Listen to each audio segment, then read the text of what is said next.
Listen, guys, I want to thank you.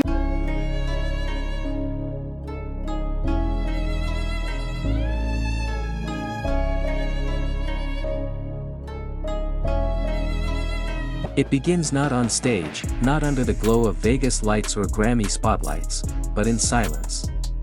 A room, half-lit by the faint reflection of gold records and forgotten melodies. Bruno Mars sits alone at the piano, his fingers hovering above the keys, and for the first time, the music doesn't come. He whispers something only the empty air can hear. She used to tell me, keep going, son. Don't stop. That, she, was Bernadette Hernandez, his mother, his anchor, his first believer. And for Bruno Mars, her voice has never stopped echoing. Before we go deeper into this heartbreaking journey behind the man who gave the world just the way you are, and when I was your man, make sure you subscribe, like, and share this story, because what you're about to hear is not just about fame or music. It's about a son, a promise, and the one thing Bruno Mars can never get back. He was only 4 years old when he first performed on stage, a tiny kid from Honolulu with a spark too bright for his size. The crowd laughed at his Elvis impression, but one person didn't. Bernadette Hernandez looked at her boy with eyes that said, "You're going to make the world dance someday." She didn't just say it, she lived it with him. Every show, every rehearsal, every long night chasing a dream that seemed too far from their Hawaiian home. When Bruno wanted to quit, when no label believed in his sound, it was her voice that kept him alive. You were born for this, Peter Gene. Don't stop until they remember your name. But what happens when the person who gave you your wings is suddenly gone? In 2013, just as Bruno Mars was standing at the peak of his fame, tragedy struck. His mother passed away unexpectedly from a brain aneurysm. The world saw the headlines.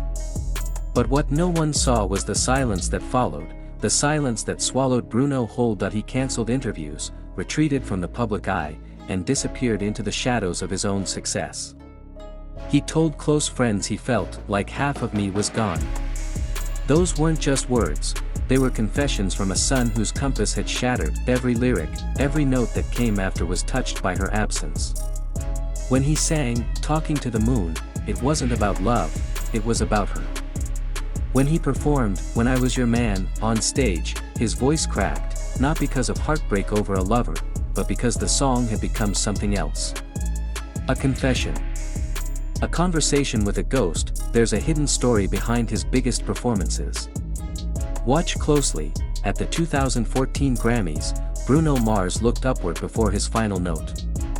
Fans thought it was showmanship. But that gaze wasn't to the audience. It was to her. He once said in an interview, quietly, almost too softly for the microphone to catch, "My mom, she's the reason I do any of this." When she left, it felt like the music left too. Imagine that. The world celebrates you. You've won the awards. You've conquered the charts. Yet, every time the spotlight hits, it only reminds you of the one face that's missing in the crowd. Bruno's grief didn't destroy him, it reshaped him. Like a scar that doesn't fade, but instead tells a story. He built his next era, 24K Magic, not just as a tribute to funk and joy, but as a rebellion against pain. The laughter, the colors, the glitter, it was all camouflage for a broken heart trying to find rhythm again. But even in that joy, you can feel it, the trace of loss, the quiet in between beats. Because Bruno Mars never stopped hearing her voice. In interviews, he still refers to her advice like it's ongoing, like she's still there. "She told me, never let them see you weak," he once said. "So every time I'm out there, I smile for her."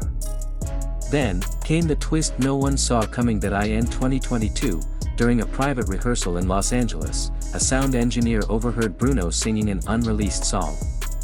Just him, a piano, and a single lyric repeated over and over, "You're still the first sound in my soul." No one knew what the song was.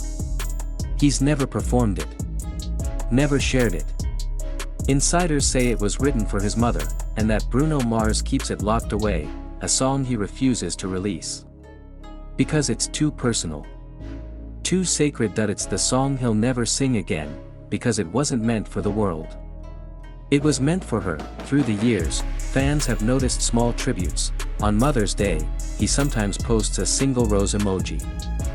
At his concerts, before certain songs, he tilts his head to the sky, smiling faintly. These gestures go unnoticed by many. But for those who know his story, they're like whispers between a son and the woman who taught him how to love music in the first place. Bernadette Hernandez wasn't just Bruno Mars' mother. She was his melody before melody existed. She was the rhythm that shaped his heartbeat, the harmony behind every hook he ever wrote. Behind the glamour, behind the rhythm and flash, lies a man still carrying the words of his mother: work hard, keep shining, and never forget where you came from. Maybe that's why Bruno Mars has never truly changed. He still calls his fans family. He still thanks his parents in every major speech. And when he performs live, there's always a moment, just a heartbeat, where he closes his eyes and listens. Perhaps, in that silence, he hears her humming again. This isn't just a story about loss. It's about love that refuses to die. A reminder that even global icons bleed quietly when the lights go out. Bruno Mars' music moves millions, but the truest song he ever wrote may be the one he never released, because some songs are too sacred for the stage. Some stories are meant to live in the heart, not on the charts, and maybe that's the real magic behind Bruno Mars. Beneath the glitter, the grooves, the smile that lights up the world, there's a son who still whispers into the dark, "I'm doing it, Mom. I'm still going." But the story doesn't end there. In fact, what makes Bruno Mars' journey even more extraordinary is how he turned pain into purpose, how he learned to live with the silence, and somehow make it sing again. After the passing of his mother, Bruno disappeared from the spotlight for months. The tabloids speculated, the fans worried, but behind closed doors, he wasn't lost, he was rebuilding. Friends said he spent nights alone in his studio, surrounded by photos of his mother, talking to her as if she were still sitting in the front row. "What do you think, Ma? Too loud? Too soft?" he would whisper between takes. That's how Versace on the Floor was born, not as a love song to a woman, but as a love letter to the idea of connection, of closeness, of being seen by someone who truly understands your soul. When he finally returned to the stage, fans noticed something different. The confidence was still there, the perfection still shining, but there was also vulnerability. During his 24K Magic World Tour, there were moments when he'd pause before his encore, close his eyes, and smile faintly as if hearing something only he could hear. Some say he was listening to the crowd. Others believe he was listening to her. Years later, Bruno opened up in a rare interview, "My mom taught me that music isn't about money or fame, it's about people. It's about making them feel something." And maybe that's the secret behind his timeless hits. Each lyric, each note, feels like a conversation between him and the world, but somewhere inside, there's always a verse for Bernadette. That there's a reason Bruno's music makes people cry, dance, fall in love, and heal all at once. It carries a dual energy, celebration and sorrow. He turns heartbreak into groove, tragedy into rhythm, pain into power. Because that's what his mother taught him. "If life hurts you," she once said, "turn it into a song." And that's exactly what he's done, over and over again. Today, when Bruno Mars walks onto the stage, thousands scream his name, but he still dedicates his shows quietly, internally, to her. He often wears a small pendant tucked under his shirt, a golden B, for Bernadette. It's not for the cameras. It's for himself. A piece of her, carried close to his heart every single night. That if this story touched you, don't forget to like, share, and subscribe, because behind every superstar, there's a story that reminds us, no matter how bright the lights, it's love that makes us shine.